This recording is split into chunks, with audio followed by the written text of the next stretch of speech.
everybody to the Zoning Board of Appeals public hearing, April 27th, 2023. I'll motion to open the meeting. Can I have a second? Second. And all in favor?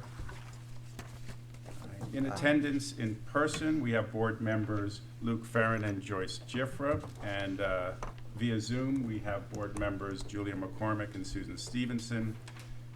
We also have in person in attendance our environmental consultant Chick Voorhees and our legal counsel Jeffrey Blinkoff, and via Zoom we have we have Alex Wallach attending via Zoom. So we are ready for votes on 3 pending decisions. The first pending decision is case number 3152, 125 Burnett Street, and I will make a motion to accept as written council's decision to approve the variances requested. And can I have a second? Second. So all in favor of approving the decision as written to approve the variances in case number 3152, please say aye. Aye. Aye. And Julia, that was aye? Okay, so that's unanimous to approve the decision as written in case number 3152, 125 Burnett Street. Moving on, we have a motion. I will make a motion to approve as written council's decision in case number 3154, Greg and Elizabeth Kaplan, 50 Old Town Road, approving the variances requested. And can I have a second? Second. So all in favor of approving the decision as written in case number 3154, please say aye. Aye. Aye. And Julia's aye, so that's a unanimous vote in favor of approving the variances requested in case number 3154. Then we have case number 3145, 44 Hillcrest Lane. So I will motion to accept council's decision as written to approve the variance for the swimming pool within a front yard. And can I have a second? Second. All in favor of approving the decision as written, please say aye. Mr. Chairman, Aye. there was one question. As currently drafted, that would have screening on both sides of the property running essentially to the street line, and the question was, would the board want that amended to say to the right of way? So it wouldn't invade in any sight lines of people driving by. And what was not included, and I know it was a part of the discussion and deliberation, was whether there would be screening along the fence near the pool. I just wanted to raise that if the board wished, I could make those amendments. Amend the decision. Did you hear that, Susan and Julia? Yes. Yeah, so isn't there screening around where you could see the pool, I mean the whole pool? I think it's shown, the question was, it's not in the decision that it needs to be maintained. Oh, I get it, okay. It should be there. So my Agreed. question is, if the board wished to approve the decision as amended, I would then just make those changes. And Yes, resubmit. can we motion then to approve the decision with the 2 amendments that council is recommending? Do you follow? I hope so. I'm with you. Okay, so can I have a second to amend the decision that was written in accordance with our legal counsel's suggestions? Can I have a second? Second that. And all in favor? Aye. Aye. I'll make those changes. Thank you.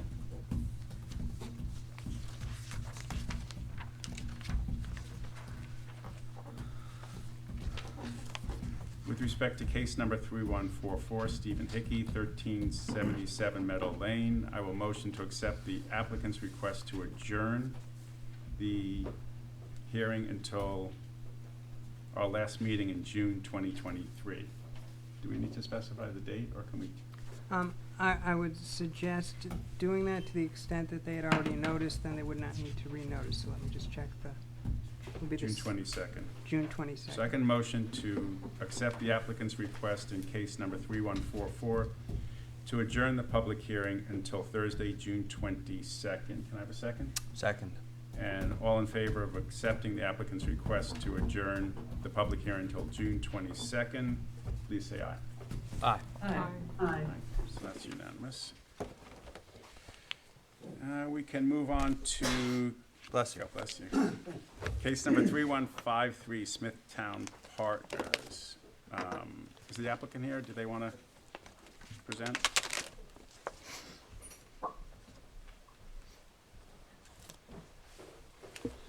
Good evening, members of the board. Michael Selensky for the applicant, 860 Montauk Highway, Watermill, New York.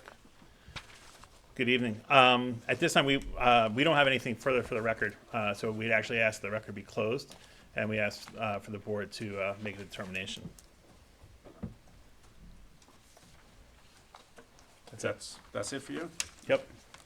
So, let me read our motion, and it's a little bit lengthy, so give me a moment. I will make a motion to adjourn this matter in order to allow for the record to be made complete. This board takes all of its applications seriously, as I am sure the applicants do as well. We owe it to the applicant and the community to ensure a complete record is made. There are several items that I believe are necessary for the board to assess fully this pending matter. First, a site visit to the property, including both an exterior and interior inspection.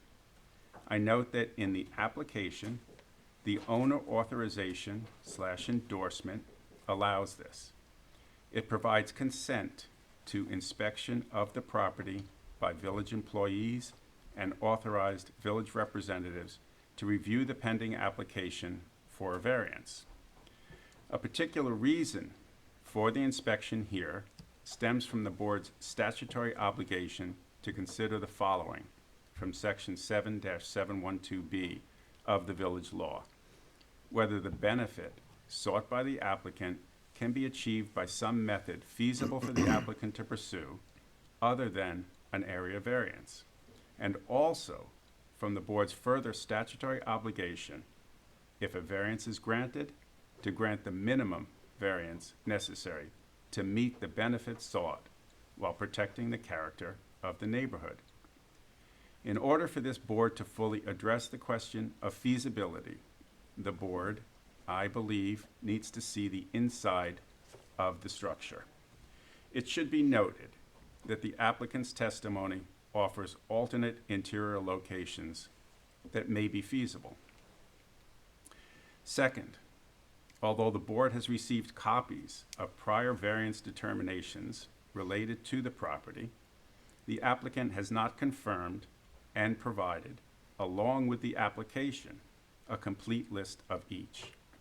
Requiring this is not an academic exercise. Making sure that the board understands the full history of the property is essential. The application itself remains incomplete, leaving blank the answer to question number 8. If any prior zoning board of appeals determinations been rendered on this property, please provide the date, name of applicant, and nature of request. While variance decisions were later provided, a complete application still needs to be filed. Third, several discrepancies remain in documents before the board. For example, in the application sworn to on January 5th, 2023, the lot area is identified in paragraph 5 as 40,055 square feet. In a calculation sheet from Austin Patterson Distant Architects dated April 27th, the total lot area, April 27th, 2022, the total lot area is identified as 49,067 square feet. In an affidavit of Edward Armas, engineer, which was submitted by the applicant and sworn to on February 8th, 2023, the gross floor area of the premises is identified in paragraph 14 as 5,841 square feet. Under the code, the maximum gross floor area of a dwelling in this residence district is 10% of the lot area of the lot plus 1,500 square feet. If we apply the lot area as sworn to in the application, then the maximum permitted GFA here would be 5,505.5 square feet, meaning that the GFA sworn to by the engineer exceeds what is permitted. This is another reason why the submitted application is unclear. As a result of its inconsistencies, unclear guidance is provided for the board, suggesting the need for the submission of a revised application and additional notice as may be required. Based on all of the above, I move to adjourn, allowing the applicant to submit the documentation as identified and to make arrangements for the interior site visit. Is there a second? I second that.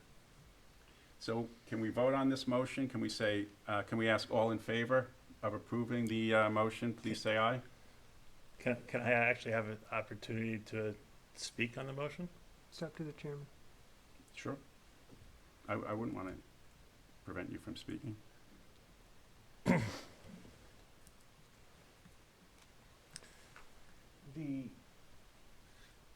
Actually, make your motion and go ahead. That's fine. We'll reserve comment. Okay, moving forward? Okay. So based on all of the above, I move to adjourn, allowing the applicant to submit the documentation as identified and to make arrangements for the interior site visit. Is there a second? Second. All in favor, please say aye. Aye. Aye. Aye.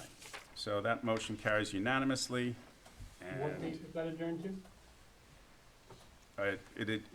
it adjourns to the, do we June need a for now. specific date? No, it I give- adjourns until Well, I give we us- have the information. I would suggest at least a No, you specific can't date for indefinitely control. adjourn my Mr. application. Sendlansky, just let me speak if I could.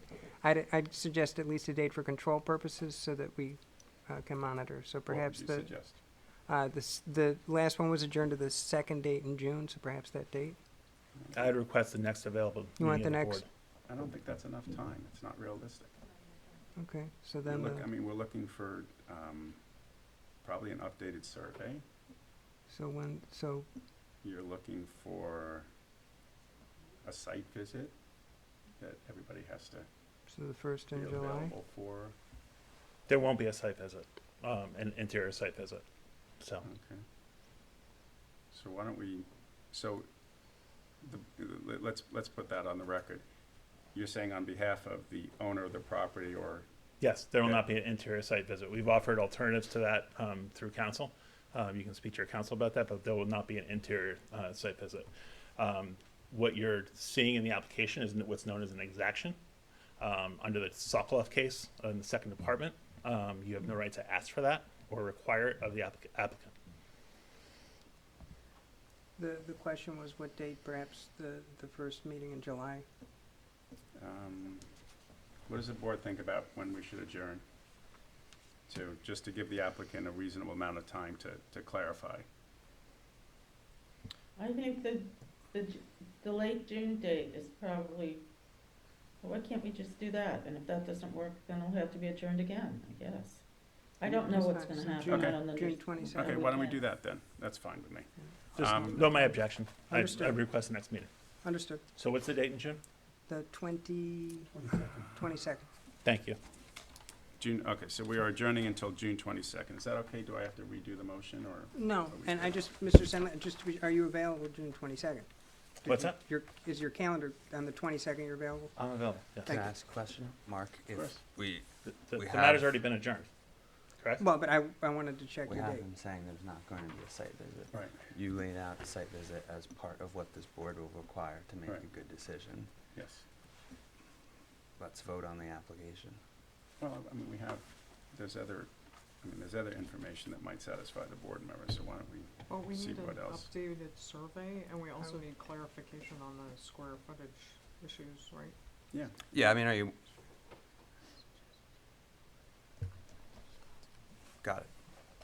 You're willing to, update the survey potentially or get all the. We'll take the the board's motion under advisement. Okay. Just for advisory purposes, I'm telling you that Okay. there won't be a site visit. So No, if it's you're- fine. I'm not if talking you're- about that. If you're waiting for a site visit, there's no reason to wait. I'm not waiting for a site visit, but, Okay. you know, No, we there do were- there have were other- surveys with, There were other discrepancies and Yeah. there were other materials that the board needs to make a decision. So let's just, do we need to motion again to No, adjourn to the there was a 22nd? motion made, it Okay, was so we'll see approved. you the 22nd of June. Okay, thank you. Thank you. Thank you. I do believe there was a vote. We voted? Yeah. Yes. So next, I'll motion in case number 3147 to accept the applicant's request to withdraw case number 3147, Andrew Fleiss, 64 Down East Lane. Can I have a second? second. And all in favor? Aye. Aye. Aye. So we move to new cases. We have case number 3156, 2020 Meadow Lane, Eiffel Residence LLC. Is the applicant here, or the applicant's representative? We are.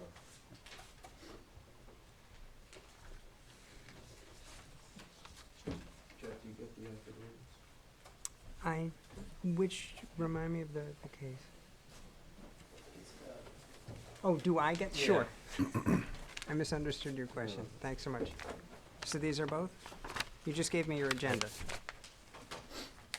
Thank you much. And Chairman, I've been provided with the affidavit of mailing, copies of mailing receipts, and the affidavit of posting. Good to go? Good to go. Thank you. My name's Anthony Pasca, and want to introduce the team that's with me today, because most of us will be talking at some point.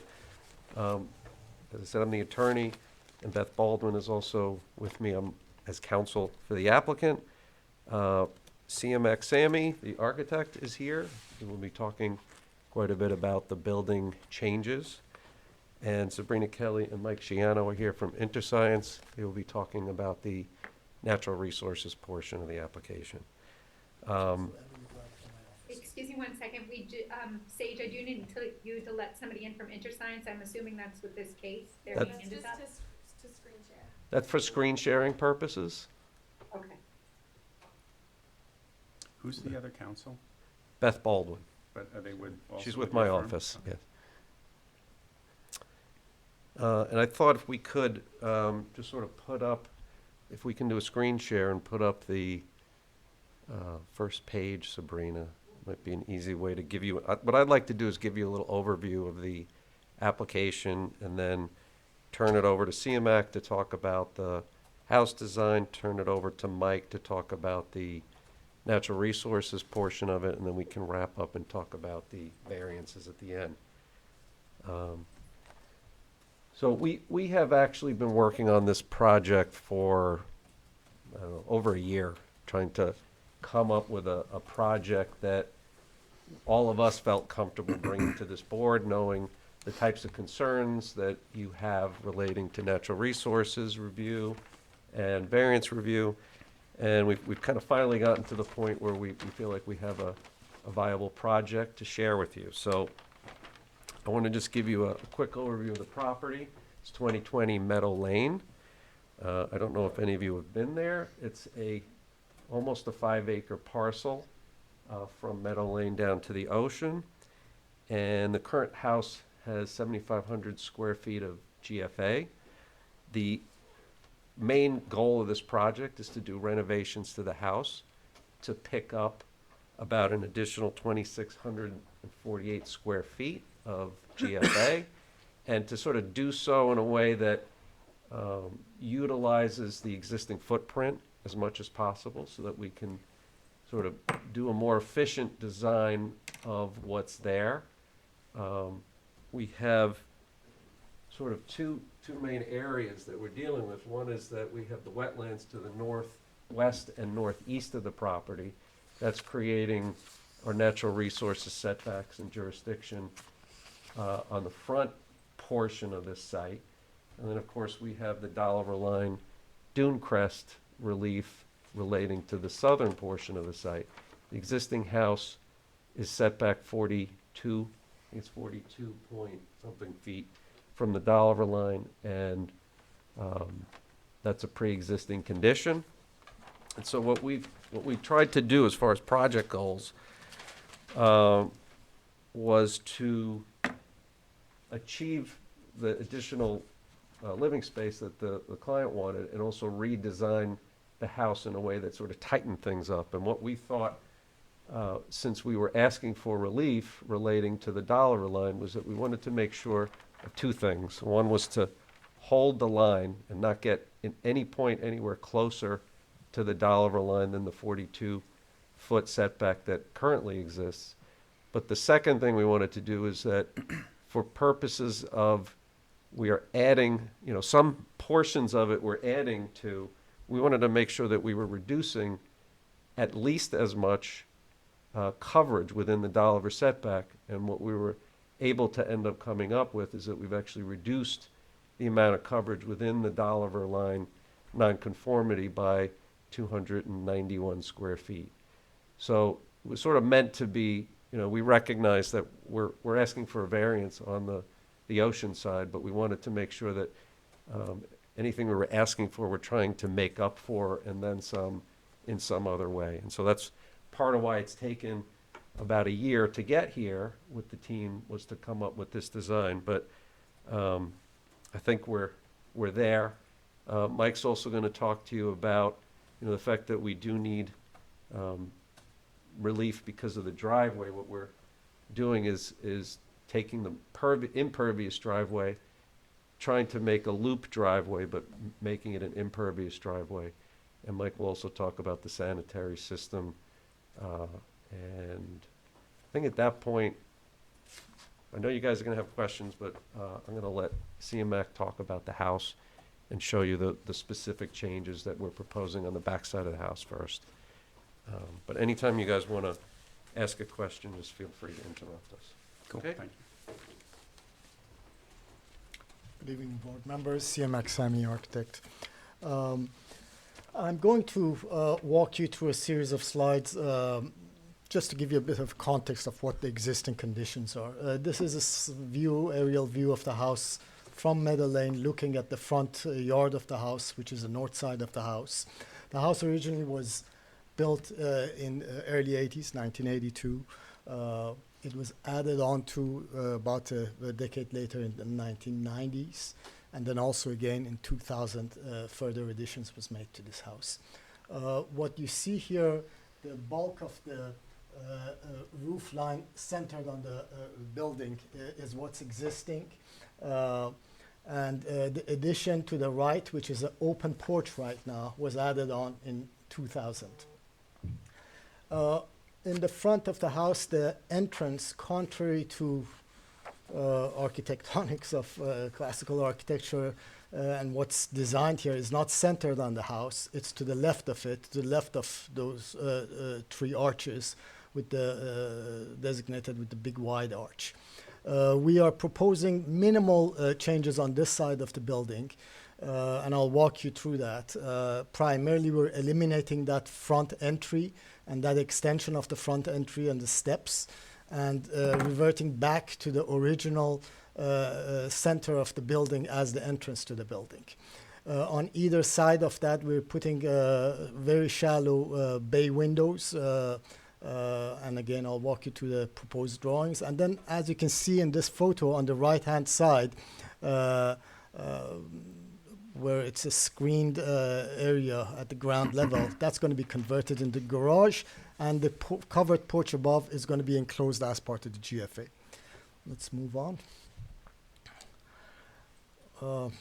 This is, so I've prepared a series of drawings here. To the left is the existing roof line. To the right, that same existing roof line is designated as red, and the new is in gray or whitish color, and what you see in yellow is what we're eliminating. So, as I said, most of the work is on the south side of this building, and sets back from where the Dolliver line is even further. So the yellow area is going to be eliminated and shaved back. And what you see in gray is the new covered porch that we're adding to the building on the second floor. And let's move on. And this is basically a roof plan or site plan of the proposed structure. Let's carry on. So again, I've carried this through a series of slides. To the left, it's the existing building. To the right, the same existing building is designated in red. The yellow is what's being eliminated, and the white is what's being added to the building. So I'm going to now walk around the house in this same aerial view and look at it from different angles, so you'll see, you get a clear idea of what's being added to the structure. In the front of the house, of course, this is an easier solution because we're doing minimal. It's the back of the house that was added on in the years. And it's a hodgepodge of all sorts of different forms, and as we'll get back there, you'll see. In this slide, I just also want to emphasize on the right-hand side where the new garage doors are being installed. And above that, the covered porch is going to be enclosed as part of the GFA. All within the same footprint. Let's go ahead. This is a view from the opposite angle, facing west, north. Nothing's changing on the side of the house. It's pretty much the same on both sides. As far as the footprint, let's keep on going. And this is the rear of the house. As you can see, the rear of the house was added on to extensively and not in line with the architecture of the original house, flat roofed and odd shapes and clusterings. The pool, there's multiple decks and terraces. The pool is at the upper level. We're basically pretty much occupying the space that's within that footprint on the ground floor to basically give to a GFA. And shaving back again that pool terrace. So the area to the on the right that is yellow is going to be removed. The area that's red is existing, and the proposed is what you see in white and gray in that area, which is a covered porch basically primarily to provide both privacy from neighbors and more protection from sun and wind and basically enjoyment of outdoor activities. If we would go ahead. You can see here also the pool is being moved to the ground floor from the upper deck, and actually almost half of the pool is within the confines of the footprint of the existing of the proposed building. The other half that's stretching outwards towards the Dolliver line basically extends the same distance as the existing structure, so we're not encroaching beyond what's existing. So we have a distance of about 42 feet from the existing steps to the Dolliver line, and we're maintaining the same distance to the proposed pool. The pool is slightly smaller. It's basically a lap pool, 12 feet wide by 39 feet long. Of that 39 feet, about 20 feet of it is below the building, underneath the building. Let's go ahead. This is another view of the same. To the left is existing, and you can see the formation of these different clustered shapes and terraces and so forth, and how we're basically again shaving it back and adding the covered porch. Let's go to the next photo, and this is basically the rear of the building as proposed. We're moving the steps that go to the existing walk to the ocean slightly westwards, basically the width of the steps. Let's carry on. That's it. So this is basically pretty much the visuals of the 3D visuals of the architecture of the building. I'll be more than happy to walk you through floor plans if you need to see, or if you have any additional questions regarding the architecture. But again, just to summarize, the north side of the building, we're removing the existing entrance and centering it on what's existing within the same footprint. On the both east and west, nothing's changing within that footprint, existing footprint. And to the south, which is what you're looking at right now, we're shaving back the existing terrace moving the pool from the upper deck to grade level, and pretty much again maintaining the setbacks from the Dolliver line existing for the pool at 42 and change. Can I find one other thing else? Can you pull up the screen showing from the front or the back? Yeah, no, the 3D Photo. that he has, because it shows the behind the building. Keep going. All right, that one. So one thing that we wanted to point out, because this will become a little more relevant when we're talking about the Dolliver variances, we have a uniquely deep dune system here. And it's sort of either, depending on how you look at it, either a double dune system or a triple dune system, where the primary dune crest is 542 feet or so back from the Dolliver crest. And then in between them, there's another set of dunes that pop up and hit pretty high. And then you get to the Dolliver line where it rises again, which is effectively the third dune system. So when we start talking about the variances, that depth of, maybe one of the healthiest dune systems, ocean dune systems that we have in the village and almost anywhere on the East End, it's grown and grown and grown over the years, and certainly since the 1982 Dolliver line was put into place, this has become an extremely healthy dune system. So Tony, two Yeah. questions for you. Yeah. Have you been to the ARB yet? Not yet. No, Us first. we have not. Been to. Tony, can you give me, at least, and maybe the other board members, a little background and color on what the Dolliver line is? Sure. Or Simac, You yeah. go You've been back. here longer than I have. Okay, so- We can okay. go back, He I can actually show it rem- to you. so. So in the 3D renderings, I have designated the Dolliver line. You want to scroll down a So- little bit. This is the Dolliver line in red. Sure. You see on the left-hand side and the right-hand side. That's the Dolliver line. And the Dolliver line to the existing structure, which is these steps 42 and change distance. And from this Dolliver line to the crest of dune, 542 linear feet. I think more, like, I've I know- never I know your encountered, question. I've never encountered the Dolliver line. I don't know what it is I think I know what your philosophically. question is, and I wasn't around in the 80s when it was created, but at least my understanding of it, most municipalities deal with dune crest as a feature, right? Yes. So you have a setback from an actual dune crest. What the village decided to do at some point was create this line that existed based on where it was roughly in 1982. And they call it the Dolliver line because that was the surveyor who created the survey Okay. that was Dolliver, was the surveyor. And so we call it now the Dolliver line because that's the arbitrary line that created the setback requirement that is measured, instead of being measured from the physical dune crest, it's measured from this Dolliver line.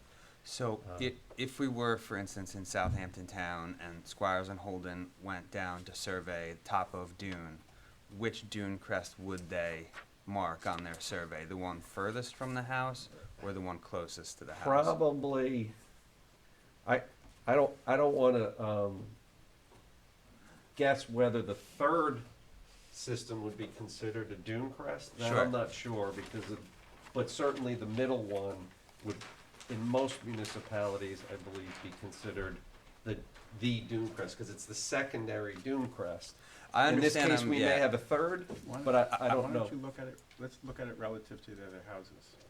I understand I'm asking you a hypothetical, but it just seems as if the Dolliver line is closer to the house to me than other oceanfront properties' line of demarcation would be. And I'm just wondering if this property and all the properties on this section of meadow are kind of being unduly burdened by a 40-year-old. It's part of our argument, Luke, and that's what we were going to talk about when we get to the variances. The conditions were different in 1982. There's Right. no doubt. With the cut in the groin that's there, the beach has grown and grown and grown, and so has the dune system. And so the original purpose of that dollar line is, and we're not discounting it as still a meaningful thing that we strive to do, but it doesn't quite serve the same exact purpose that it served in 1982, for example, Right. when the actual dune system was a lot shallower and more precarious compared to, you know, Where it is it's now. basically a So it's basically a 600-foot dune system from the toe of the dune all the way up to the dollar line. It's 2 football fields, which is Understood. it's bigger than pretty much anything that I can think of. Maybe there's an area in East Hampton that's roughly equal, but Mm-hmm. it's an impressive dune system. Just Got to it. also put it in context, back in 2000, where an application was made to the ZBA, at the time the survey showed the length of the property at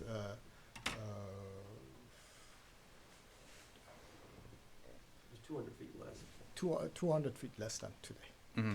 And part of that is, I mean, the main reason for that is that the cut to Shinnecock Bay Mm-hmm. basically erodes on the west side Mm-hmm. and builds up on the east side. Yep. So if you look at the aerial map, which is actually this section, and immediately, like say 6-7 properties to the east, the beach narrows down Mhm. towards the houses. And this is the build-up basically that is continuously being added on because of that cut.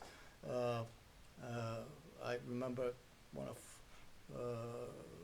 one of my clients had 4 or 5 houses done, and he was very happy that his property is constantly growing. Fair enough. Mike, you want to talk about the natural resources? Yeah.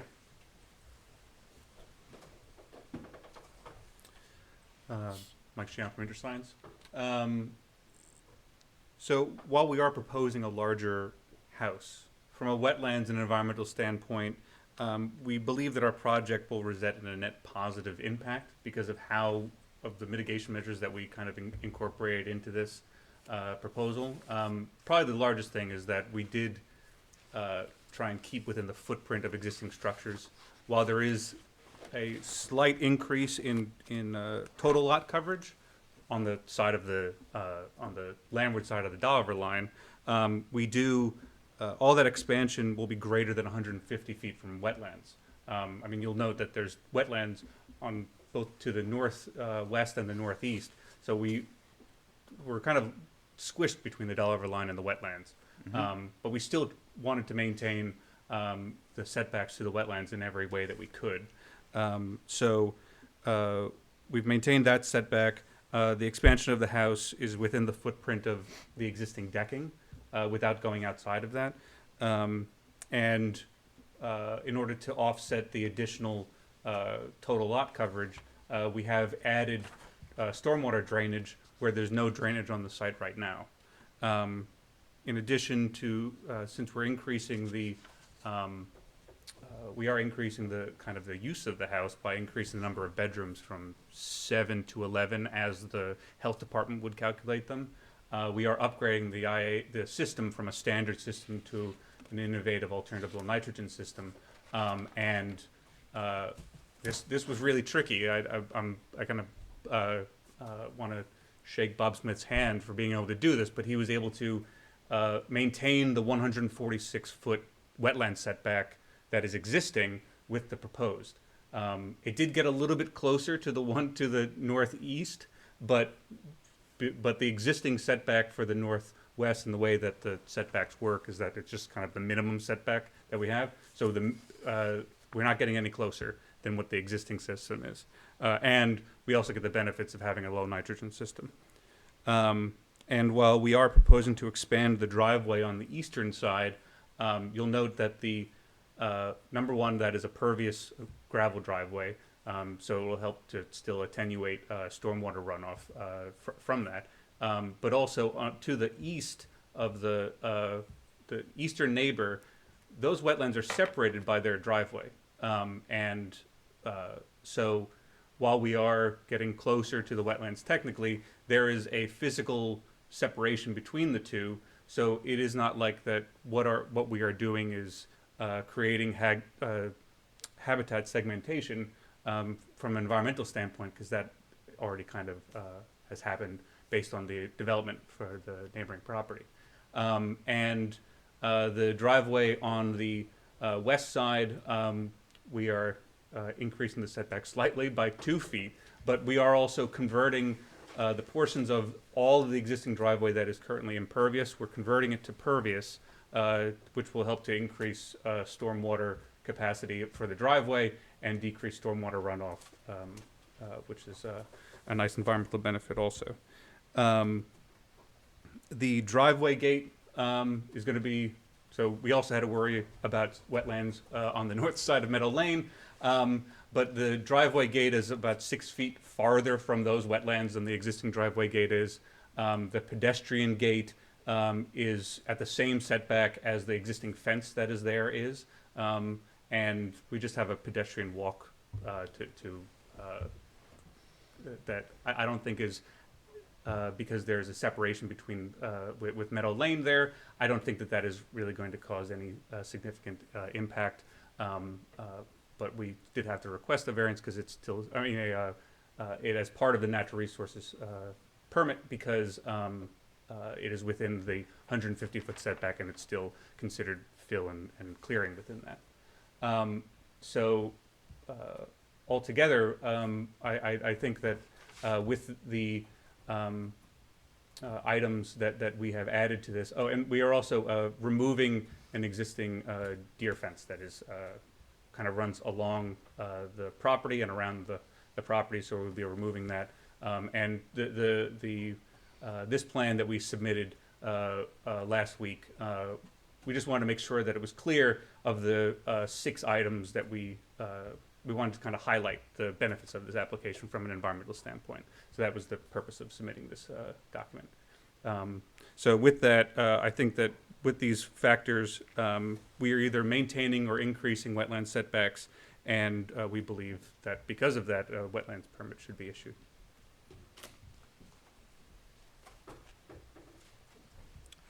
Can I ask a few questions about topography? So is there any compliant location for the septic system? If this were an empty lot? If this were an empty lot, can you just go back to the our drawing?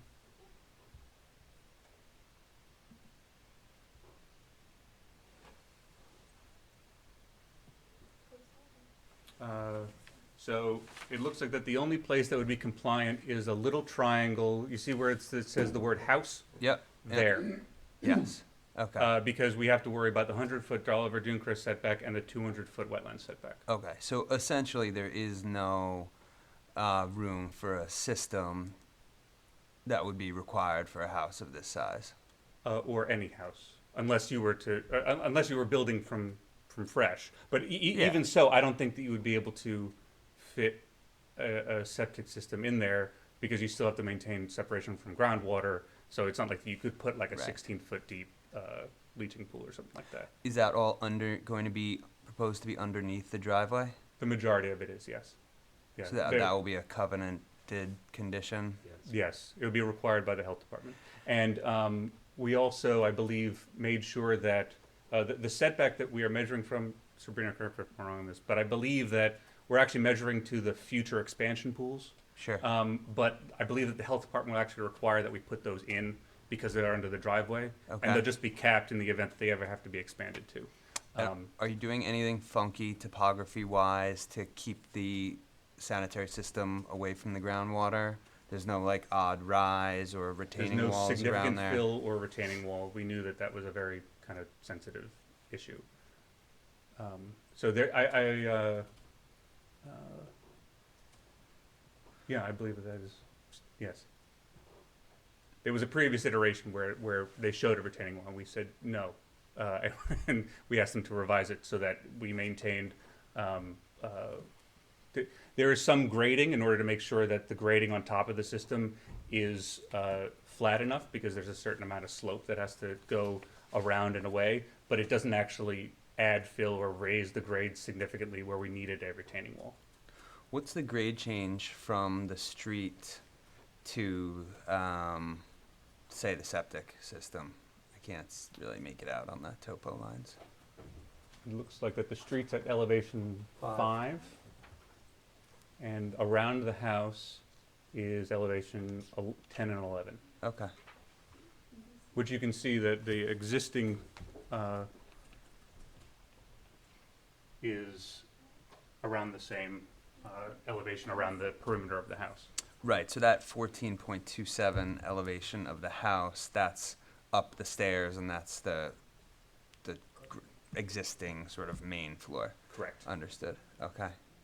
Can you talk about the process and the thinking behind the circular driveway and how that led to the need for some of the variances? Primarily, most difficulty they have here is once they get into the property, they have a really hard time turning around. Okay. There's no radiuses to turn back and forth, especially if there's more than 2 cars over there. Sure. And that was one of the main reasons what they asked for a loop, basically. Okay.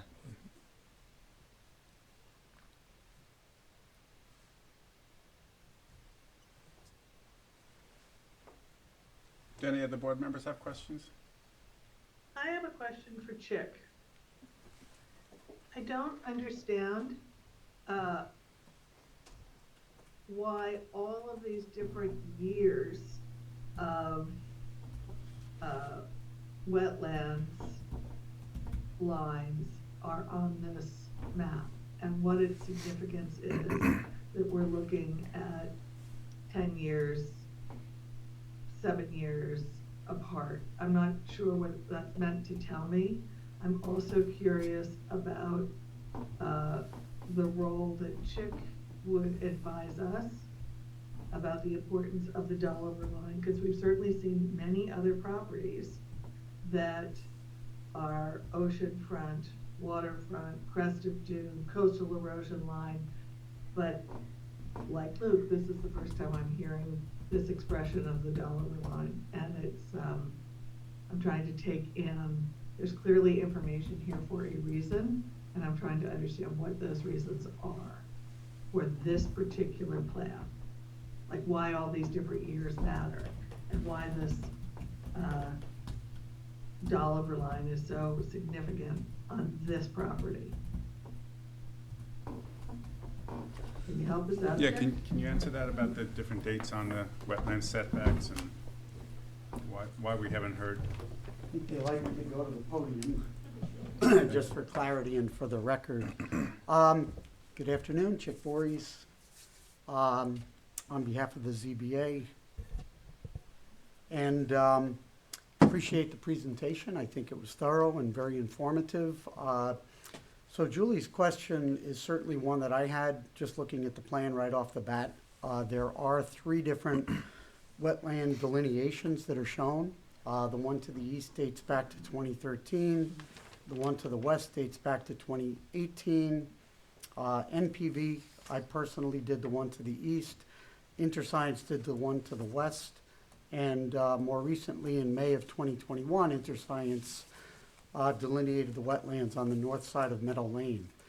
So based on the several lines that are quite a bit older, I think that it would be worthwhile delineating the wetlands to the east and to the west, and then just checking the north Meadow Lane wetland boundary. And that would give us some up-to-date information on which to base decisions. I don't have any reason to expect that it changed substantially. I know the chairman had asked me before why the wetland line to the east kind of ends abruptly, and just looking at the aerial photograph and the stone driveway, you can see that there's grass on the east side of the driveway to the east of this property. So that's the reason that the line ended in that location. But I do believe it should be checked. I think that would be worthwhile. Mr. Chairman, if you want, I could go through just a couple of other questions or comments that I had just in looking at the plan. Sure, absolutely. I know that Mike did indicate that the driveway that exists now, parts of it are impervious. And I would just like some commentary from the applicant of prior permits, if there are any. Was that intended to be pervious or impervious? The survey shows it as a stone driveway, so I would assume that to be pervious.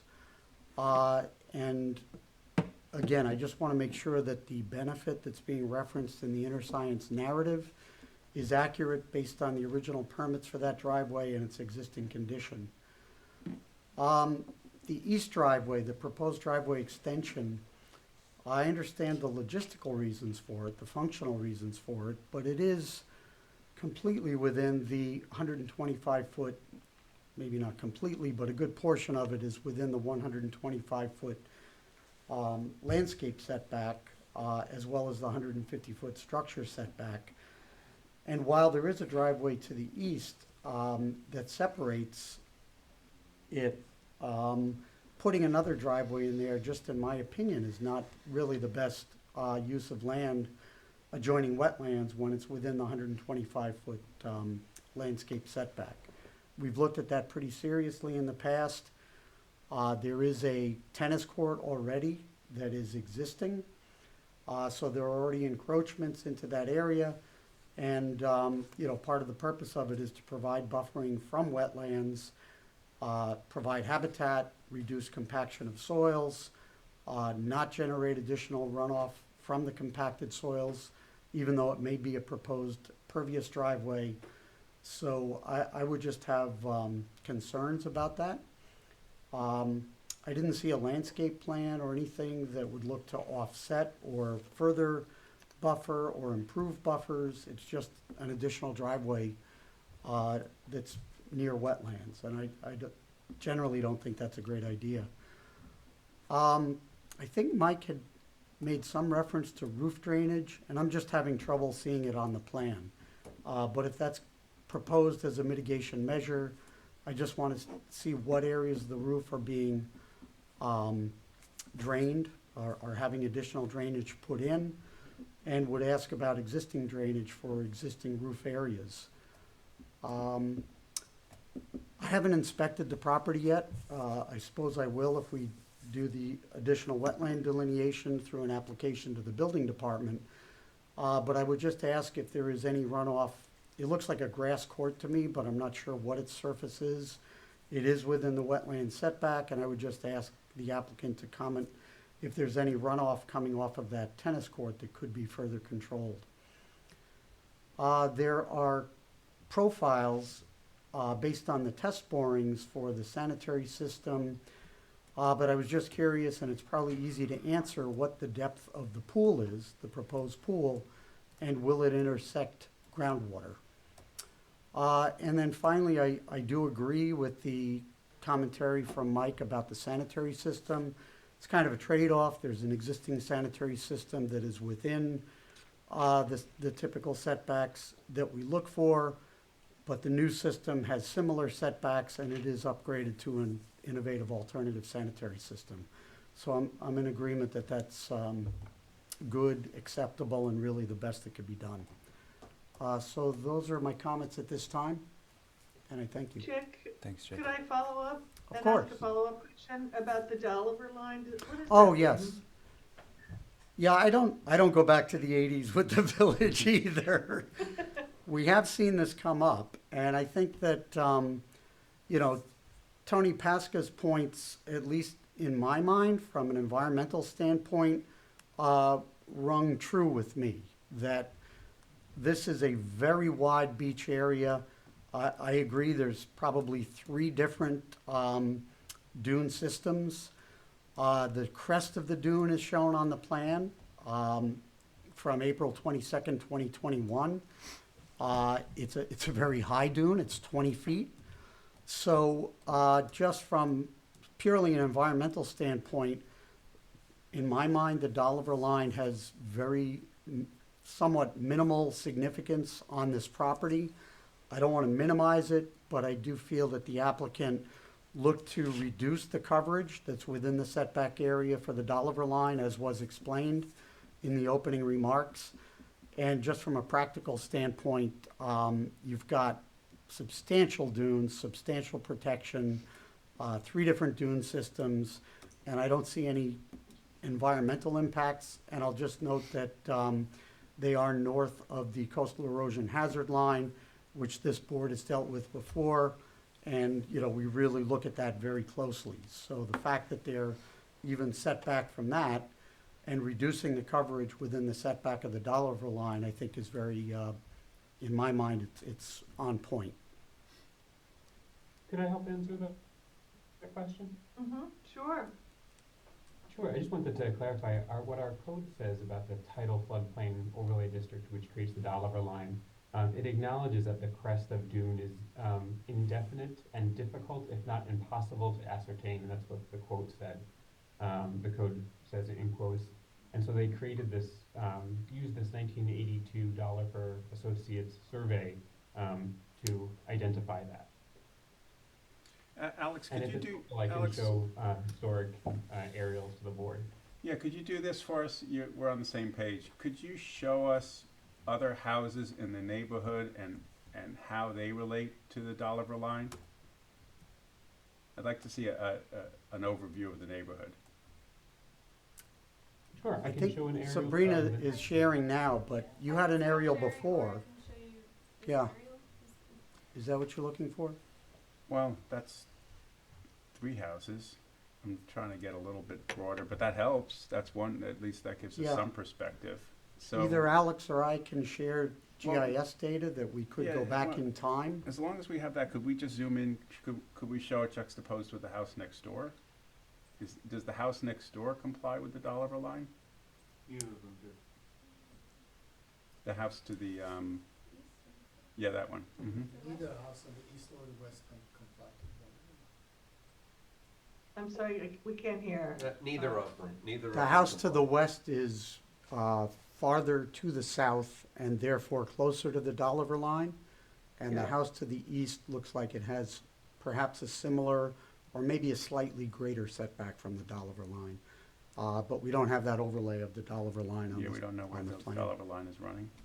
I had worked on the 1990 Meadow, and actually, just to correct myself, that one actually is beyond the 100-foot setback, only because the Dolliver line takes a sharp turn to the south right after this property.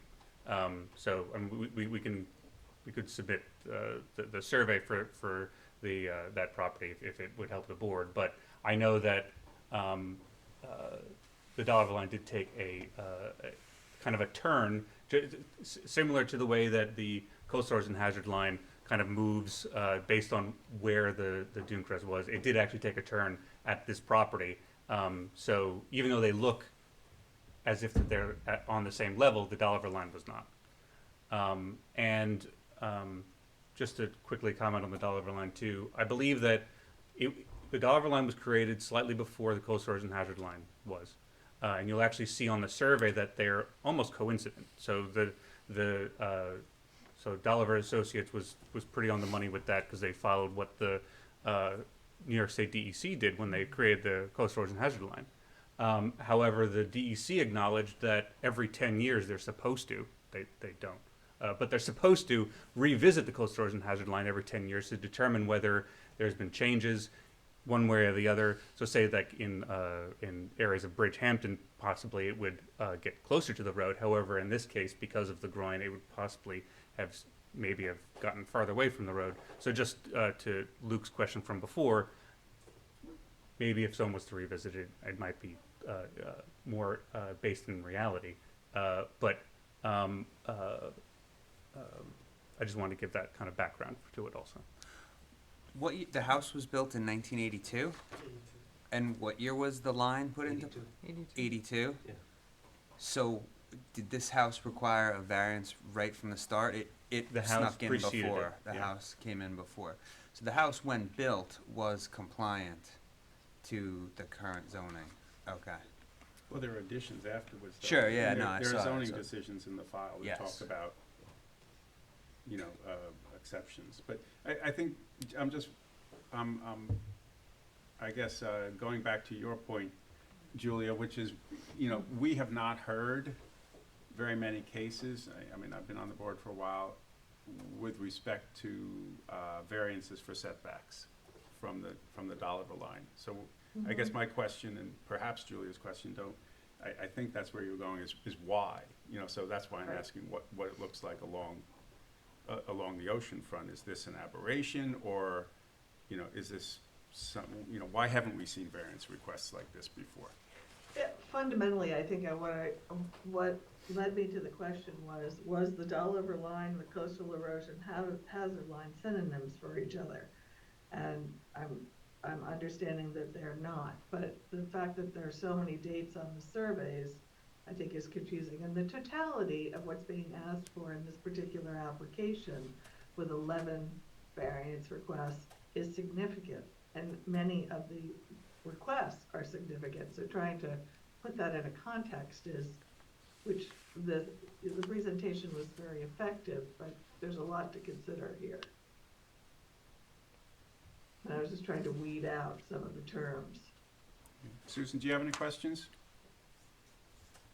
Well, where does the Dolliver line go all the way along the beach, or Yes. so why is it being brought up? I don't understand why suddenly we're being made aware of Which this. road We've had a zillion of these. I think the Dolliver line runs on both sides of Road D, but I guess we're conflating the Dolliver line with the crest of Dune. And the board hasn't heard a lot of variance requests for, Why is the applicant? so I it's don't either or. understand. So we haven't heard the crest of Dune or the coastal erosion line in this presentation, Well, have we? No, we don't need coastal erosion relief because we're completely landward of the coastal erosion line. Right, And okay. the Dolliver line is for us, it's the stand-in for the crest of Dune, because, and that's sort of the complication here, is that back in 1982, and I think this is what Alex was reading, it was difficult to ascertain a precise crest of Dune, so the village picked this line and just hired Dolliver, the surveyor, to create the line that existed to the best they could and adopted it as a standard. The village basically created a code version of a dune crest. And so that's what controls, for purposes of a dune crest setback, is this Dolliver line, even though in the 41 years since then, circumstances may have changed, the line that existed in 1982 is still the legal standard that we have to meet. And so that's why we're arguing for variance purposes that this is a unique circumstance because of the uniqueness of the dune system that has grown and grown and grown to the point where what originally the Dolliver line, the purpose that it served, just may not be, nobody wants to say it's irrelevant, because it's not. It's a legal standard. But the practical purpose that it served in 1982 no longer exists in 2023. At least not at the same level that it did back then. So Where does it end? It doesn't go all the way to Fowler's and Flying Point. Road D. Road D. But hold on, and Chick, just let me know if I'm saying something incorrect.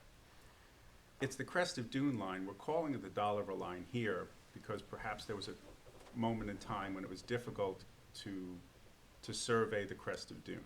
But so in this particular location, and maybe it runs on both sides of Road D, we call it the Dolliver line. But can we just call it the crest of Dune line? I mean, so we always have a setback from the crest of Dune, regardless of where we are on the ocean front. And again, correct me where I might be wrong, but I think we're using the term Dolliver line in this particular location to mean the crest of Dune line. I think that's true, actually. I agree that that's true.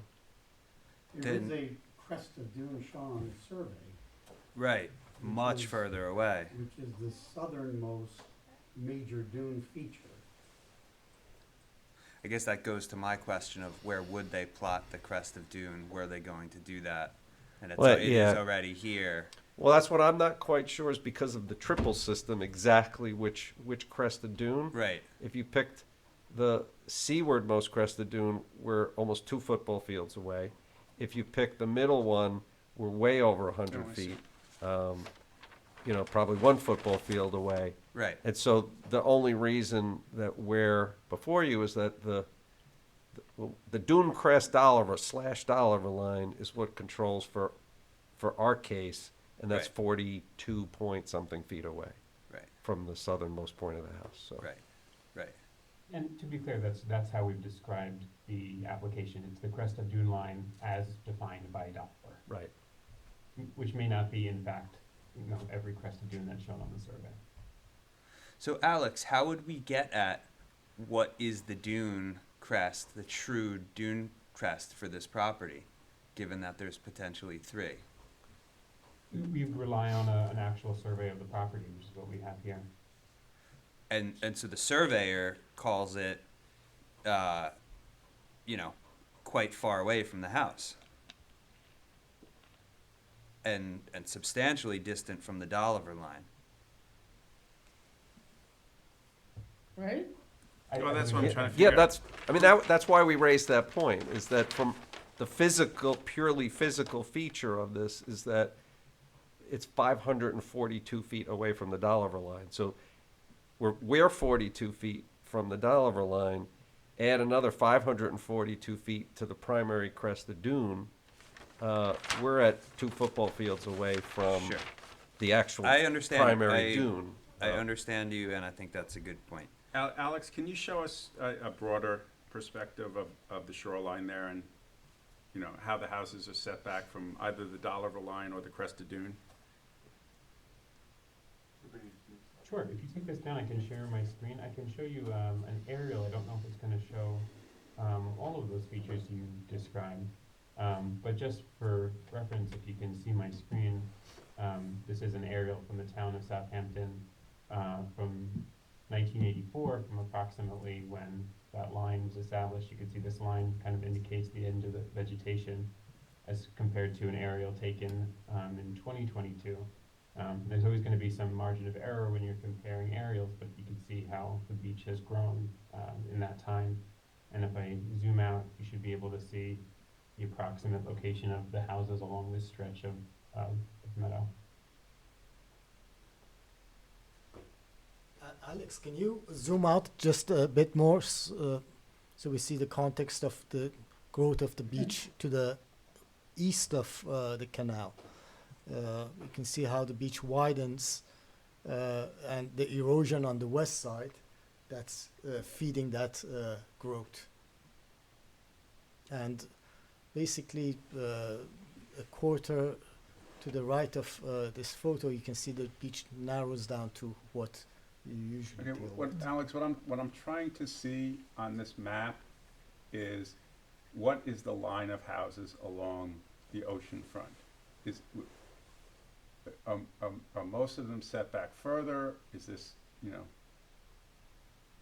If I turn on this feature, you can see the building footprints, which I realize is a little hard to see on the aerial, the background, but in this view, maybe you can see where the homes are.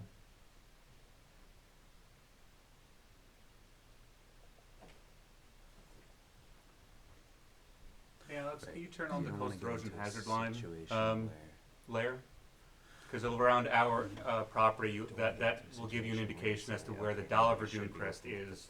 Because on our property, it's basically coincident, so it just gives good border context for that. exactly. And we've expanded inadvertently the buildable envelope. No, I'm looking at the precedent. Yeah. Well, I can't help but wonder if in fact this is demonstrating all of the work of trying to preserve the wetlands 40 years later. The fact that it is further back and the beach is so healthy and the dunes are so healthy in this part of the, I mean, is this proof positive that? Well, the groin's doing a good job of that too. I mean, Yeah. the drift is from east to west, and so as it hits the groin, it traps behind the eastern side of the cut, But correct and me that's if I'm why the wrong, western side is so. When I look at that map, it looks like generally the neighborhood complies with the crest of dune Yeah. line. Alex, would you say that that's true? So keep in mind, we're not looking at the crest of dune line here, and there's a 100-foot setback from the crest of dune, and that's not being shown here. So what you're looking at is an approximation of the coastal erosion hazard line, so it's a little bit Oh. different. Okay. And how old is this, Alex? Is this 84, did you say? This aerial that we're looking at right now is from 2022. The one that I Oh, had okay. earlier, I'll flip back to, just for comparison purposes, is 1984, approximately when that line was established. Wait, so I have a question. So the Doliver, that was 1982, and then the coastal erosion line is what year? 84, 2 years Okay. later.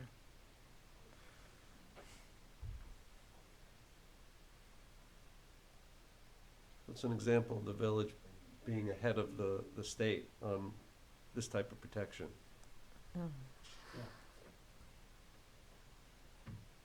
CMAC, in your package, do you show the pyramid law? Yes, I do. Okay. And so we're in compliance, you know? Very compliant. The only encroachment into the pyramid plane is the pre-existing approved covered porch that we're enclosing. And that was approved, and I did present that to Tien, and he agreed to me that since it's pre-existing roofed porch, enclosing it does not encompass a need for a variance. But the portion that you're adding seaward complies with the pyramid law Yes, relief? yes. Even though the portion north? Because aren't they basically even? They're even. Let's see it. Let's go back to elevation drawing. Do we have elevation in the package? I turned off the map so you can bring up the plans.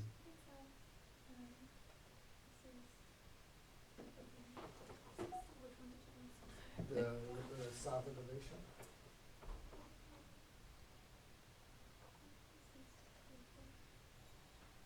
And CMAC, one other question while they're pulling that up. In terms of the proposed changes on the south side of the property, how is this impacting lot coverage? So in southwards from Doliver line, Yeah. we're reducing the lot coverage. Okay. As I said in those color renderings, the orange that we're shaving back the existing decks, increasing the setback from Doliver. So it's a reduction of lot coverage Okay. generally over. Okay, thank you. So here's the front elevation, north elevation facing Meadow Lane. You can see to your right the existing porch and how it's enclosed. And as an existing structure that was approved back in 2000, team does not consider this a encroachment into the pyramid plane because it's a pre-existing structure. But isn't there a new structure on the seaward So side? let's see the south elevation. There we go. So this is the new structure. If you would show that with your mouse for the Zoom participants, that's the Okay. new structure. So it's recessed. So that's recessed from the Doliver. CMAC, we're not looking at the plan right now, but the wall of glazing that you have within your open air piece, is that more or less in line with the Yes, existing? it's exactly within the footprint of that porch. It's not an encroach beyond that. Is Tien counting the enclosure of the existing porch to be now enclosed and increase in the GFA of the house? Correct, yes. How, what are your calcs? They're on the survey. On the survey, it adds basically, 2,600 and I think 40-something square Overall. feet. Yeah. Total is with the enclosures, it adds that much. And the addition to GFA is solely due to the enclosure of that porch, or were there? no, the porch is very minimal portion of it. Right, It's right. basically on the ground level. Okay. Within the space that the pool used to occupy on that I deck. So got it, basically, I got within it. the footprint of the existing structure, I got it. we're basically converting that into GFA. Okay. If you could picture there's a second floor deck, right, where the pool sit. The pool took up a volume underneath it. By removing the pool and putting that at ground level, we were able to pick up, for GFA purposes, the Sure. area where the pool basin sat. Yes. And so that was I've been to the volume. house. Yeah, I was there about 2 years ago. Can you pull up, please, the 3D of the looking at the south side of the house?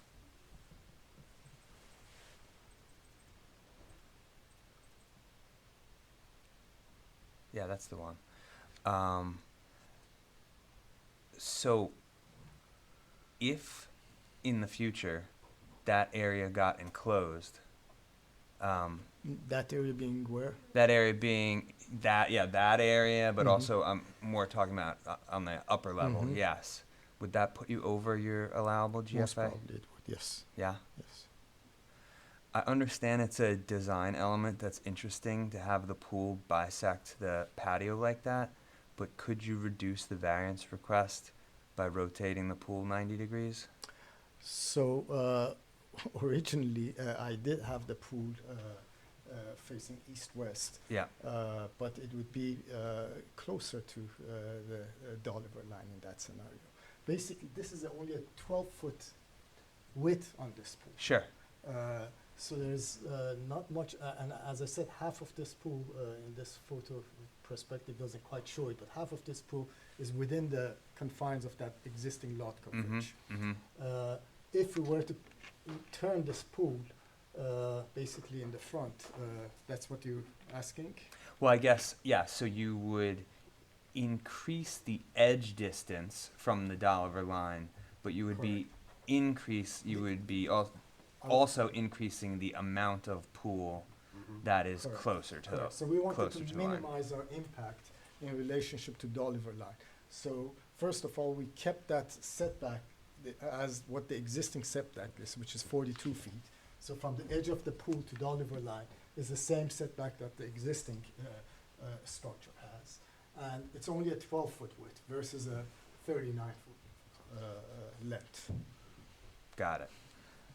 And also, I must say, especially I would invite all board members to visit the site to see the proximity of this house to and in relationship to the neighboring properties. One of the things by introducing this covered porch and bringing the pool to the lower level is creating tremendous privacy, not only for the property owner, but also for the neighboring owners, neighboring properties. The pool right now is very much at the upper level deck exposed to the neighbor. By bringing it to the ground level and shifting it underneath the building, that provides both privacy from sun and wind for the owner and also privacy to the neighbors. Can you show a photo of the north side of the house for a second, an actual photo?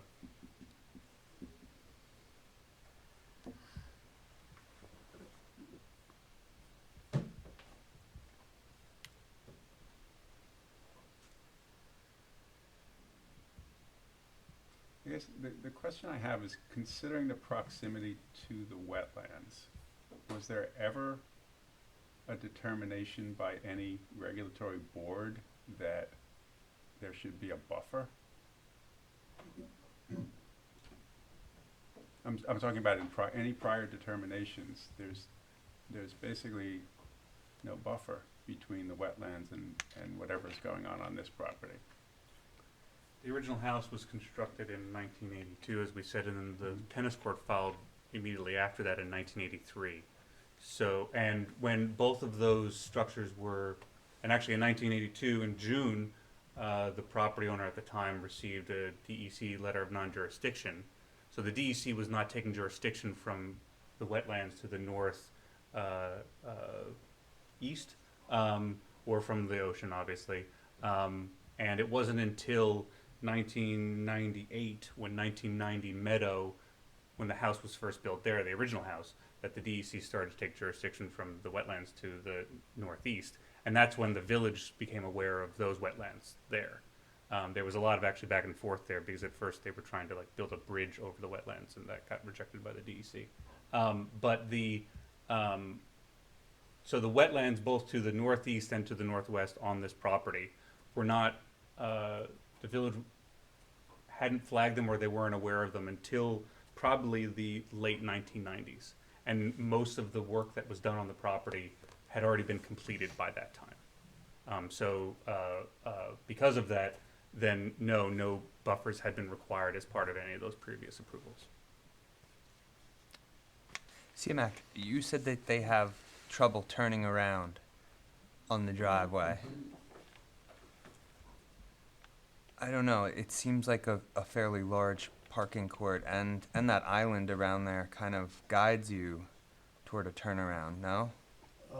There is a turnaround basically. Yeah. I mean, basically, this is 3 parking spots. Sure. Width over there. I'm not saying that it's. So they're adding Right, so you can bedrooms back out to of the those driveway. parking places? Yeah. Isn't that part of it? I actually, Luke, Yes. I think, when I looked at the aerial where the neighbor's giant driveway is right nearby for the new loop, I think that's an awful lot. It's not on them, it hasn't been built yet, but you know, on the other side, look at that. I don't think that's such a good idea in terms of the wetlands. Why is there so much going on? They have, so CMAX said that they're adding bedrooms, is that correct? Yes, they're adding 3 So additional now bedrooms. you need parking spaces? Yes, we do comply with the parking, correct. You do now or will We do now and we will in the proposed So plans. without the extension on the, without the loop, let's say we left the driveway the way it is, do you have enough parking spaces? Would I have enough parking or space? It would be quite tight with the parking requirements, yes.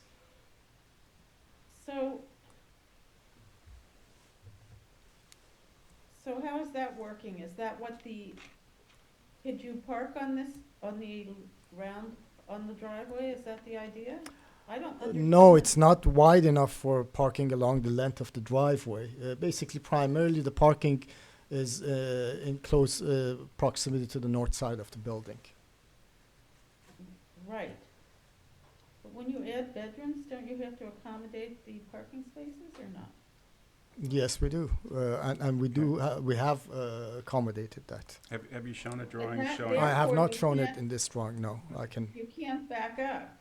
You can't turn around. Isn't that what's happening here? Correct. It's basically that. Right, Hence, the fine. reason for request for a driveway was to alleviate this tight parking and driveway Even situation. tighter because of the need for the parking. Correct.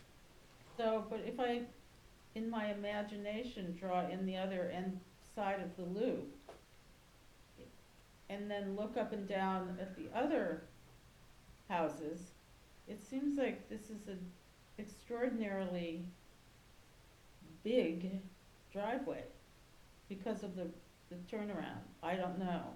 I mean, I see that the whole grass tennis court is what's impeding any other arrangement perhaps. But, And also there's basically a drop from the road to the middle section of the tennis court and then up again to the building as far Right. as elevation. Yeah. I think what Susan is maybe getting at is that given that it's 4 or 5 acre property, your coverage calculations are lending the property larger amount of development than is actually maybe reasonable for the developable portion of this lot. Well, I mean, as far as lot coverage, we have way more lot coverage available to us. We have not actually even increased our lot coverage in this proposal. No, We've I actually reduced agree our with you, and footprint. that's owing mostly to the fact that the property is so large, but the actual Correct. portion of the property that you can build anything on is so much smaller. It's much So smaller. maybe it's lending some of us the impression that it is a lot of development on what is a small footprint, given the Correct. setback lines that I you're mean, up against. to your credit, I mean, Squires plotted out your upland. You have 66,000 square feet of upland. Mhm. That's what you're working with. Yes. How would you define upland? The upland is 300 feet from, it's the DEC upland, so it's 300 feet from the wetlands that are around the property. On the survey, there's a 300-foot line. Yeah, it's right there. So it goes to that radius there. How many square feet? 66,000? It's like an acre and a half. Well, see, the map, I didn't understand, maybe where you have, there's two different maps then. One is, you show an insert, which is 152 feet wide, that's how wide this property is, 152 feet. And it's 378 feet deep on one side and 401 on the other side. What's the size of that?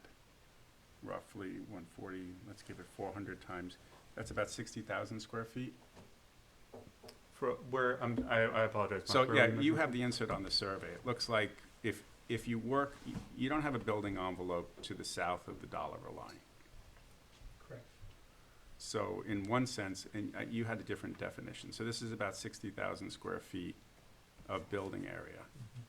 Right, so you are focusing on this detail of the Dolliver line for I was- that's what you were calculating when you were just talking about it. No, I'm just reading from the survey. Okay. Because I think your upland was a different definition, so I want to understand that. which Yes, was- our upland is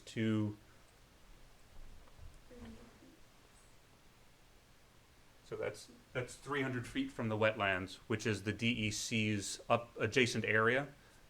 So in terms of calculating the upland area from the wetlands, that's what the DEC would regulate. Everything that's outside of that, the DEC doesn't regulate. So that's why it was defined as upland in that case. And they received a letter of non-jurisdiction.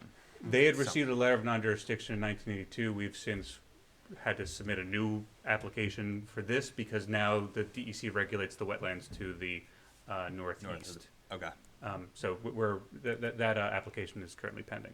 But Are you anticipating an NJ letter from them? no, we're anticipating probably a permit because they had to issue a permit for what the DEC, I believe, if I'm remembering correctly, on 1990 Meadow Lane, which is the one immediately to the east, they considered those formerly connected tidal wetlands, so they were regulated under the Tidal Wetlands Act.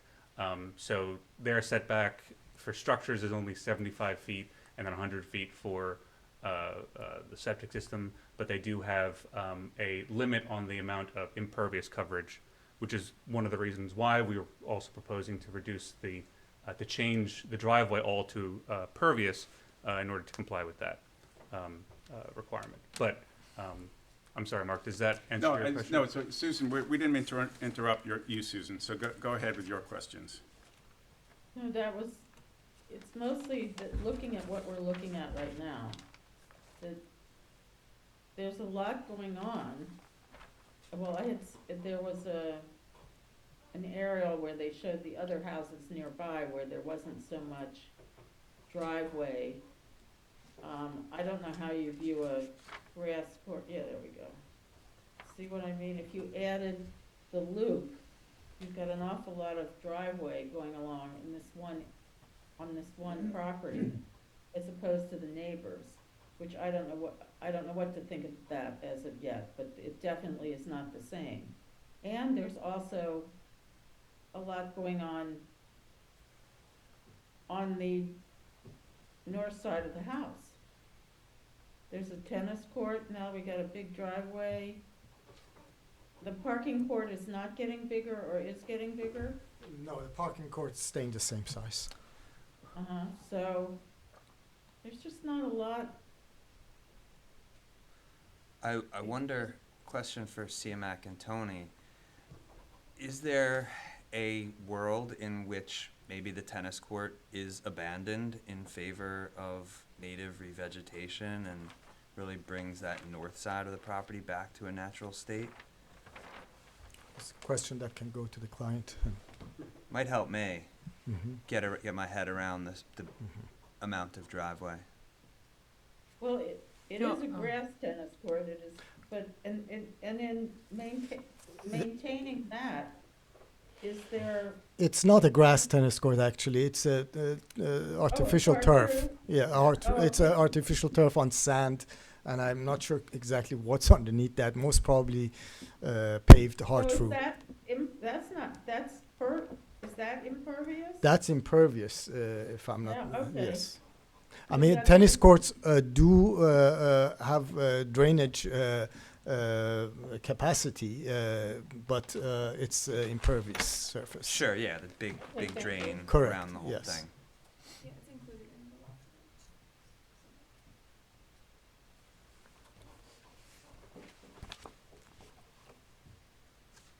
It may be worth asking. I will I- definitely. I do. Clarify, the tennis Yeah. court is made out of AstroTurf, right? Yes, correct. Yeah. Okay. I do agree with Luke's point. I think that's a very valid point, because I think that either if the owner would be entitled to entertain, or like entertain the thought of either converting that to grass or to abandon it entirely and do native vegetation, since there's not, regulations in terms of having to install a buffer up there near the wetlands. I think that would be, a good idea. I mean, if for a second, go back to the aerial, because the property to the east, I mean, it's just, that's a beautiful natural buffer between the house and the street. It's, I mean, it's, when you go by there, it's absolutely beautiful. But then you come here, and, to Michael's point, the tennis court was put in, and, nobody knew there were wetlands there, and there was no buffer, and, on and on. So you do look at this and say, juxtaposed with the property next door, why is, and now we're gonna, suggest adding a driveway, but still no buffer. So I think that's where this conversation is, being generated. And one minor question, what facilitates the necessity of having also that separate set of gates with a pedestrian walkway?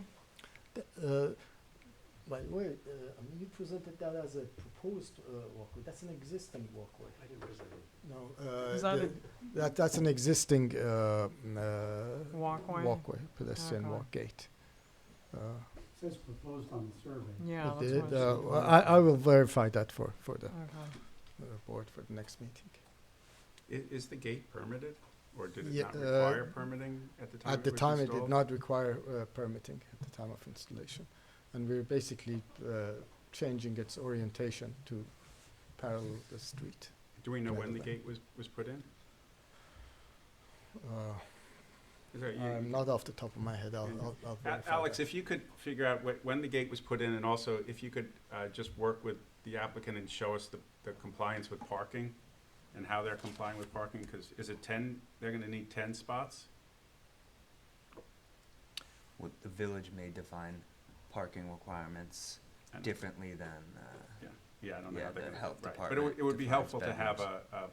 a parking, Mhm. Yeah, we can ask Later. the applicant to provide that in advance of the next meeting. do you have any questions? No, I think that's it. It's a lot.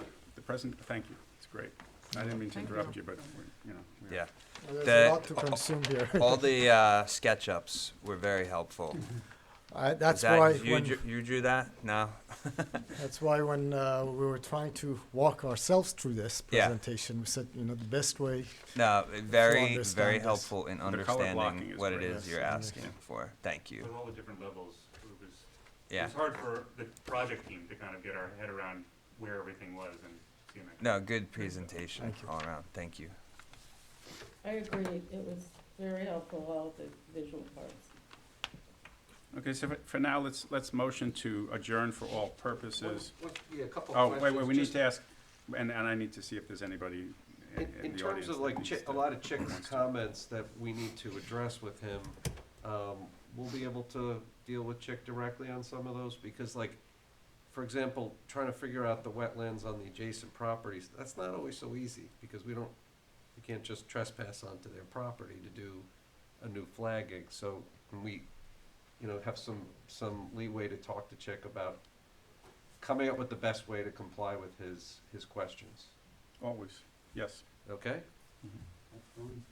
I would just, the wetlands located on the property to the east, we did a significant wetlands buffer and restoration there based on that wetlands line, and then it was placed under, which included Phragmites management and that kind of stuff. So I think that the chance that line has changed is a lot less than probably one of the more natural areas because it is really kind of maintained. So I just wanted to point that out. No, and yeah, I think Chick was saying that, but it's still, Of course, it's hard yeah. for us to come to Yeah, with all any- the different dates, I understand. Right. Yeah. We did, while the survey does call the driveway a stone driveway, we did confirm that it is oil and stone, even though that looks like gravel. The subbase is asphalt with Okay. gravel on top. So Do you guys want to close maybe with your analysis of the 5 variance I can do points? that. And Yeah, I can do that pretty quickly if you Yeah. want. Because we've covered a lot of them in a more loose yeah, way, just but to bullet point it just for to, us. to bullet through those, the character of the community. I mean, we talked a lot about how unique this is with the dune system, because that's the only true zoning variances we need are the dollar line setback variances, and so that's why we spent the time to go through that part of it, is because of how unique this this property is. The fact that we're doing, the existing house is part of the character of the community, and so we're part of the reason we took the pains to come up with as many proposed improvements by shaving off coverage at the same time that we're moving things around, was to try to make sure that the net effect of this project was at least a beneficial change to the character of the community, as opposed to something that could be perceived as making things worse. And then as far as the alternative, I mean, we went through the tension between the wetlands to the north pushing and the Dolliver line pushing to the south. There's no other place to put the additional living space other than filling in the space that we already have. And the same for the pool. We tried a couple of locations out for the pool, and they were worse than this. This was kind of shoving it under the building was as good as we could get in terms of keeping it away from the Dolliver line. On the substantiality, mathematically, 42 feet out of 100 is substantial. But that's why we brought up the context of this dune system. If we were entitled to take advantage of either the secondary dune or the primary dune, we wouldn't need a variance at all. As far as the physical and environmental side, we think that this is a net benefit to the environment in terms of adding the IA system, adding the drainage system, and of course we'll continue to work with the natural resources part of it. And it's a self-created difficulty. Anytime you buy a property, that's the truth. It's a self-created difficulty. So that's the 5 factors. What's the benefit to the applicant? The additional living space and the renovations. I mean, I know, Luke, if you've been there even a couple of years ago, it's an odd house. It's been, CMAC called it a hodgepodge, and it's hard to get your head around it when you walk through the levels of it, that it's just a really odd layout. And so, the new owners have come in and want to renovate, pick up a little bit of extra living space, but also just make improvements to the layout, because it's not, it's odd. That's all I could say. It's a weird layout. Yeah. I think CMAC, you've greatly improved the flow and the planning of the house for sure. Yeah, but that's the main benefit. Well, would you say that it's so the benefit to the applicant might be increasing from a 7,000 square foot house to a 10,000 square foot house, and a 7-bedroom house to an 11-bedroom house? Sure. I mean, it's the increased GFA and the reconfigured space, the renovated space. And I guess you could say the pool, relocating, the pool relocating from the second level deck down into that middle area. The owners, one of the key issues that they had is that they cannot use those terraces, the heat, the sun, the wind, and they needed some protection from that. In the process of doing that, also, we provided more privacy for the neighbors.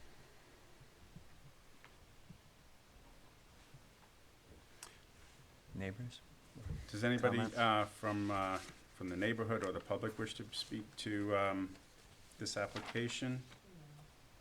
Case number 3156, 2020 Meadow Lane. Is there anybody online? There is no one online. Okay, so why don't we motion to adjourn for all purposes, case number 3156, 2020 Meadow Lane. Can I have a second? Second. Would Can that I be to suggest to the, May 25th? What? we're So just we're- trying to I was set the gonna date. suggest that you adjourn it to May 25th. Yeah, we're not sure if we can have a meeting May 25th. We're not sure if we have a quorum for May 25th.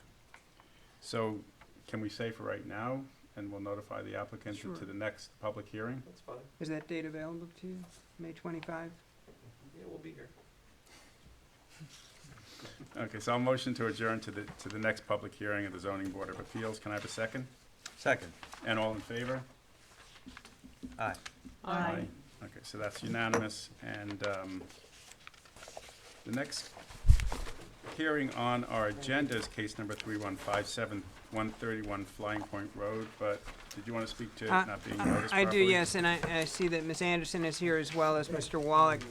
I believe the applicant was notified there was an issue with notice, that the notice that was sent out was sent via regular mail as opposed to what's required by the code, which is either certified or registered, return receipt requested.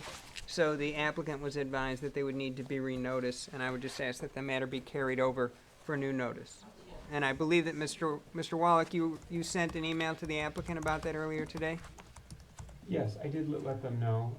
We had sent both of their affidavits of posting, mailing and posting to council, and we let them know that they had changed some of the language on the affidavit of mailing because of the way they had done the mailing, and explained to them that if that couldn't be accepted, we wouldn't be able to do the hearing today, and that we would renotice them for the next available date.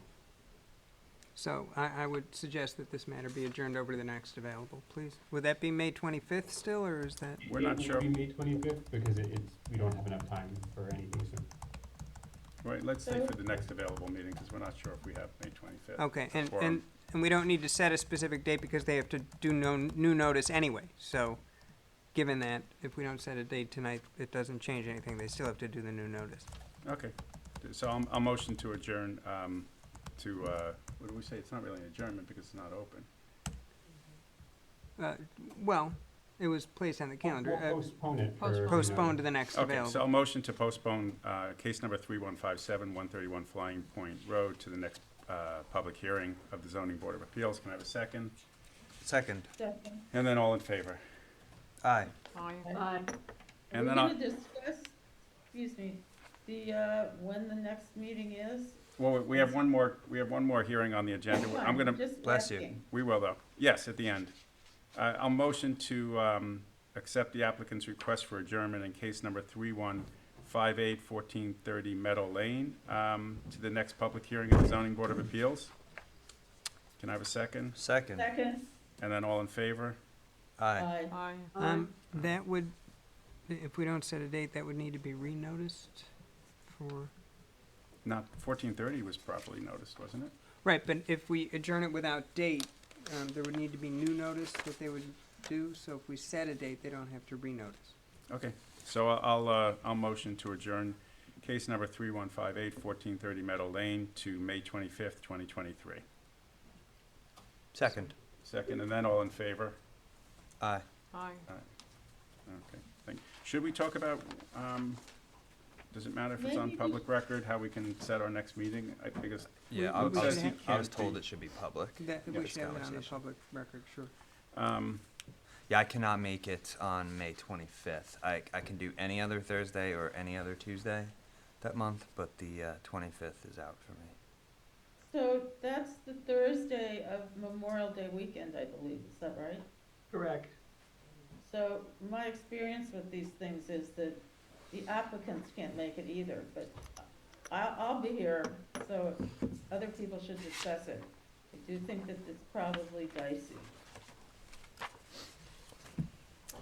Do we run I into, should mention that we do have a handful of pending applications that the building department is reviewing, potentially for that date, but we couldn't advertise them any sooner based on the newspaper deadlines.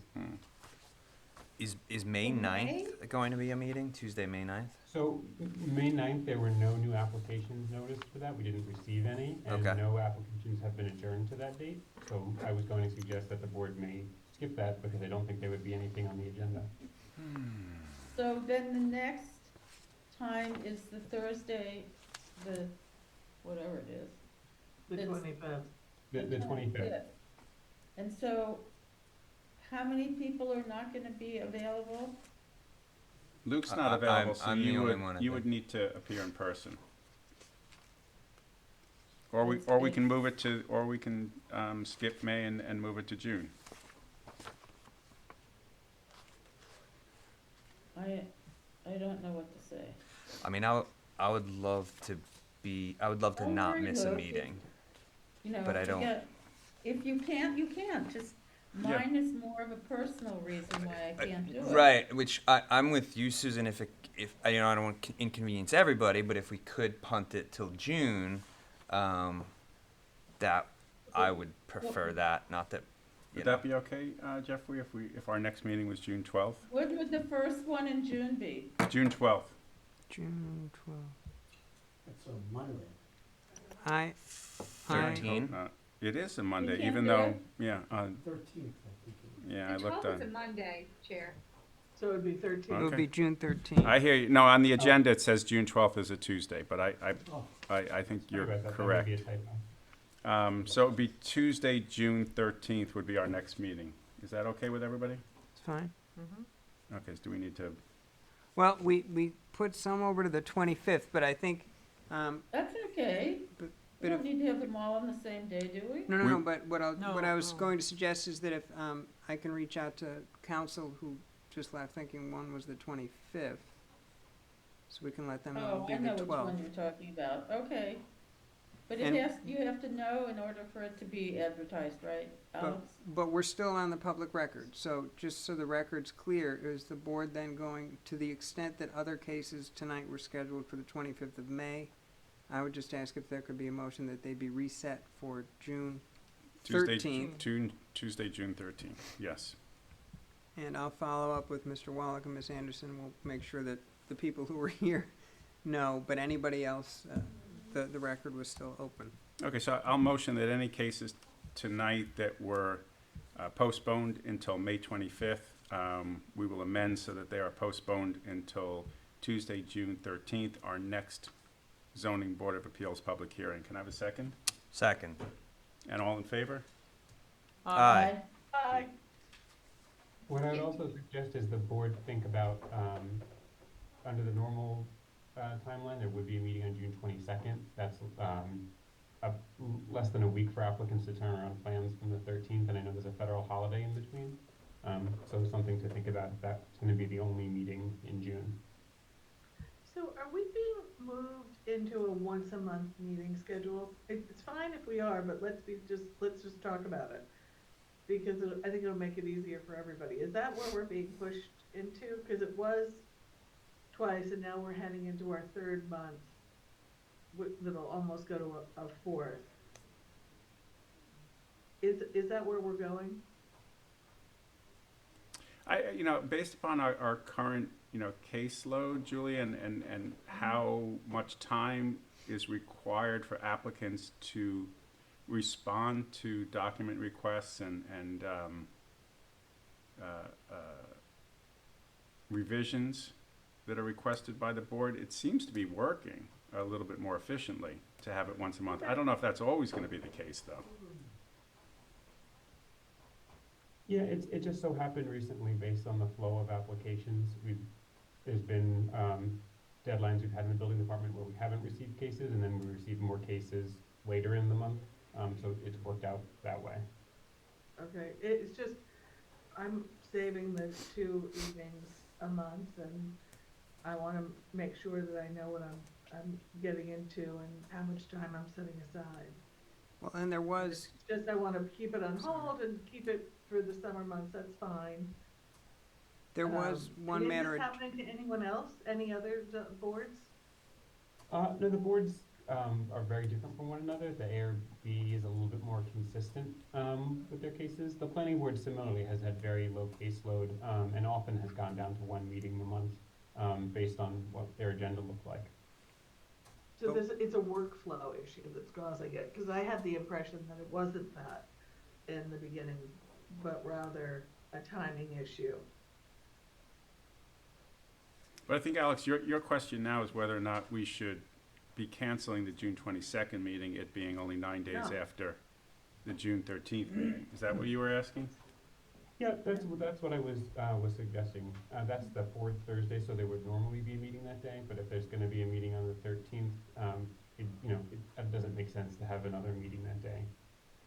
When's the next meeting and what's the first meeting in July? Based on our normal schedule, let me see. The I 11th, believe yeah. it would be the 11th, Okay, would be the Tuesday, and then the Thursday would be, I think it's the 20th. That may be another month where we end up with 27. 27. 27th, okay, yeah. Well, that seems fine, Julia. Back in July, we'll be back to twice a month. Okay. But then we just Although need, we'll keep you just to clarify, posted. there was one matter with adjourned more tonight to public. June 22nd.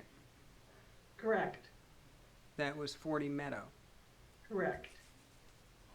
Could we say June 29? but that applicant wanted it as soon as possible, so I can't believe that's a problem. Oh, yeah, move him to the 13th.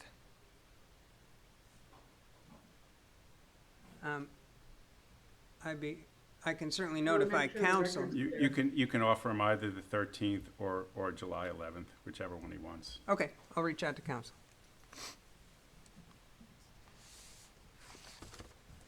I just asked, so, July 11th is a set thing, are we saying, yes?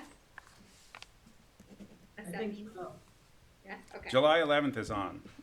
Yes, Okay, so June 13th and July 11th are the two meetings that we're set for, definitely. correct. Okay, thank you. Okay, so I'll motion to close the zoning board of appeals public hearing, April 27th, 2023. Can I have a second? Second. And all in favor? Aye. Aye. Thank you, everybody. Thank you. Thanks. So, have a great night. See, this is what, Yes. this is what, Oh, what I did.